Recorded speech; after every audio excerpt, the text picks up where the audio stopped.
Fox 6 WBRZ is on your side. With the very latest, here's what you'll see. A suspicious white substance shut down this intersection in downtown Birmingham earlier this morning. Hazmat and fire crews were on the scene and they were not taking any chances. We'll have the very latest on that developing story. The search is still on for a man who went missing in the Black Warrior River. We'll have what authorities say is their biggest challenge. Just rough. Relatives cope with the loss of an elderly man who lived in this house with his wife for many years. But with the price so low, how is the theater benefiting? But the growth of Troy University's brand. Chamber of Commerce hope this card has a significant impact on Troy's economy. Seeing this, it's no wonder why this has always been such a big hit with the University Activities Council. Trojan Vision Nightly News. In Birmingham, a 47-year-old man has been charged with murder in the death of a former high school football star. The Public Service Commission held the last of 3 public hearings today on the state's largest natural gas distributor. Help homeowners in the state's 2 coastal counties retrofit their homes against wind damage. State officials and officials from Mobile County and Baldwin County announced the grant this morning. The city of Troy held a grand opening Tuesday morning for its new environmental services facility. Appreciate what you do. And now you've got a first-class facility to do it in. Director of Public Works Vaughn Daniels led this project that cost the city over $500,000. He says that moving the environmental services facility right next to the recycling plant saves a lot of money, which makes a lot of sense. All of the administrative staff now can be housed in one building close together. Our recycling program and our public works program are under one department, and now they're in the same location. We don't have to try and travel or find out, go from building to building to try and have meetings. So this building gives us an opportunity to be together as a staff. And Daniel says this new facility is not only equipped with tools for the job, but also it provides a cleaner, safer environment for employees. Now I have a break room, and like I said earlier, the up-to-date facilities and the garage will allow us to do other things. And by other things, Daniels explains some of the more technical jobs that were once outsourced to other companies in other cities can now be handled in the city of Troy. JUDSON Garner, Troy, Trojan Vision News.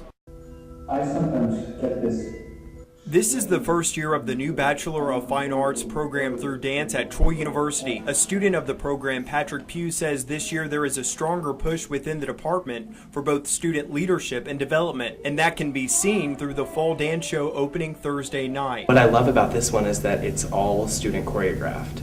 Pugh choreographed the opening piece in the show. He says his message was heavily influenced by personal obstacles he's been facing. I've been epileptic for 10 years. Epilepsy is a neurological disorder. It's a rapid firing of neurons and synapses in your brain that causes you to fall down and have seizures. He says he's dedicating the performance to raise awareness, and how fitting November is National Epilepsy Awareness Month.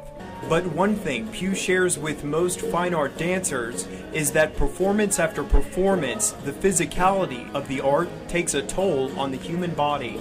It's hard to say what the lifespan of a dancer is because some people have careers well into their mid-40s, I would say, but generally I would say mid-30s, I think, as far as ballet and the more artistic styles are concerned.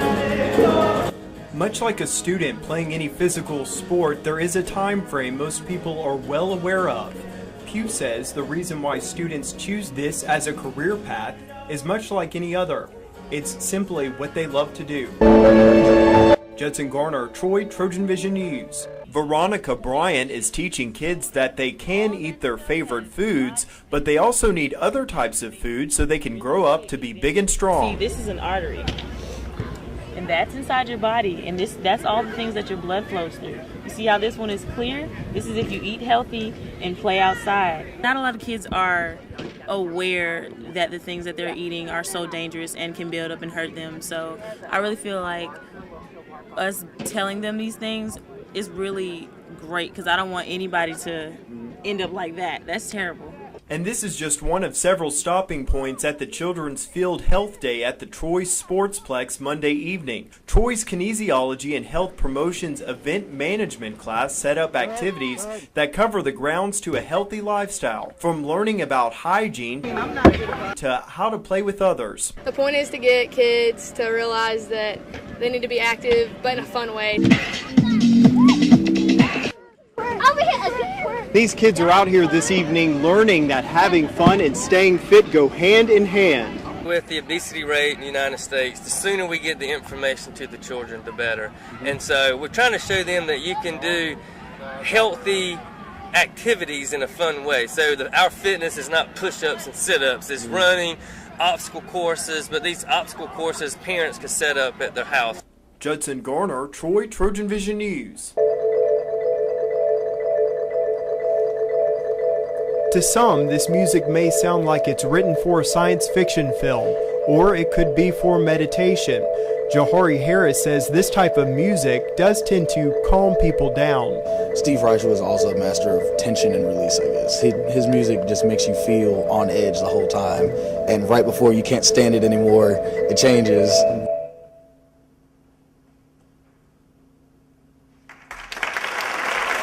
Troy University's percussion ensemble paid tribute to composer Steve Reich Tuesday night in the Claudia Crosby Theater. Harris, one of several students involved, says they're playing with minimal instruments, which allows for a certain sound to tell a story in a way that you just can't get from a full band or orchestra. Just kind of get lost in what we're doing, but there's something a little bit different each time that kind of pulls you back in. Harris says although this type of percussion performance is a part of a relatively new style, he wanted the audience to take away the value of Steve Reich's contributions to modern music.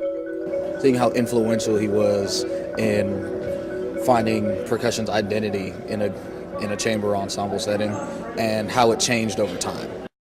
Many young adults who are currently investing in a higher education degree are not so hopeful that they will be able to find a job after completing their programs. And this morale trend amongst students is not just a feeling, but a reality. This alarm is sounding loud amongst universities across the nation. I think there's less hope today among many, especially young people, than I've ever witnessed. A higher education degree has been considered a necessity to many employers when considering employees. But now after the American workforce has pushed for more degrees, there's a lot more of them, and the competition for jobs requiring degrees has increased. What is a baccalaureate degree communicating in part? It's indicating that you can work hard, that you can stay on task, that you can balance, and that you're conscientious. If everyone has it, that degree has lost some of its value.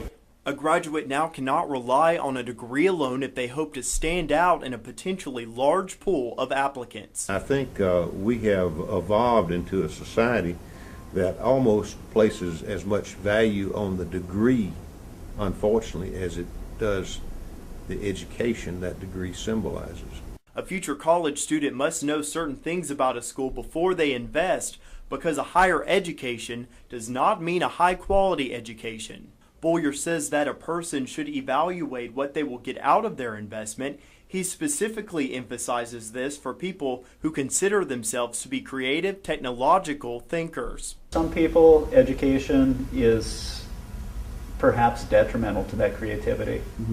But education for a lot of people, if they're focusing on something that is going to really enhance their skills and help them advance, still is a good bet too. Many universities are now emphasizing counseling to incoming freshmen to help them find out what they want out of their investment. We have this undeclared majors program set up so that they don't enroll in courses that they don't need, or they take the correct set of courses with regards to our general studies program.